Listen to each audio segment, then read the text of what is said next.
আরে না, এটা কম হইতো না। আরে এগুলা কি বাস্তছে দেই তো। হ্যাঁ ভাই, দেখেন দেখেন দেখেন, দেই তো এক পিস। ওষুধ ভালো আরই বুঝছেন। ভাই এগুলা কিসের ওষুধ ভাই? এটা ভাই গ্যাস্ট্রিক আলসার যা আছে আপনার গা চুলকানি খাইজানি, আপনি খালি এগ্য ওষুধ খাইবেন, ভালো হয়ে যাবেন আর কি। ও আচ্ছা। তার চেয়ে ভালো এটা হচ্ছে আপনার ইসের ওষুধ, ফাওয়ার, বুঝছেন নি? এটা ফাওয়ারের ওষুধ আর কি। এই কোম্পানি তো নাম থাম আগে কখনো শুনি নাই। নাম কত ভাই? 200 টিয়া ভাই, এলাকার ফার্মেসির থেকে কিনতে গেলে 800 টিয়া লাগবে।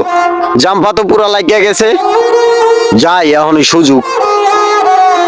লোকজন তো ভিড় লাগিয়ে গেছে, ওস্তাদ কইছে মাঝখানে ঢুকে যেতে, দেই যাই ঢুকা। এই ভাই একটু সরেন, আরে কি সরেন, সরেন, অবস্থা? সরেন। আরে ভাই আপনারা অনেকদিন ধরে খুঁজতেছে ভাই, হাতির জেলে এদিনকে বসলেন আর কোনো খবর নাই, আমি আর খুঁজে পাইলাম না আপনারে ভাই। তুমি কেমন আছো? এই তো ভাই ভালো, এর আগে অনেক জায়গা খুঁজছি ভাই, হাতির ঝিল থেকে ঘুরে আইছি ভাই, বুঝছেন।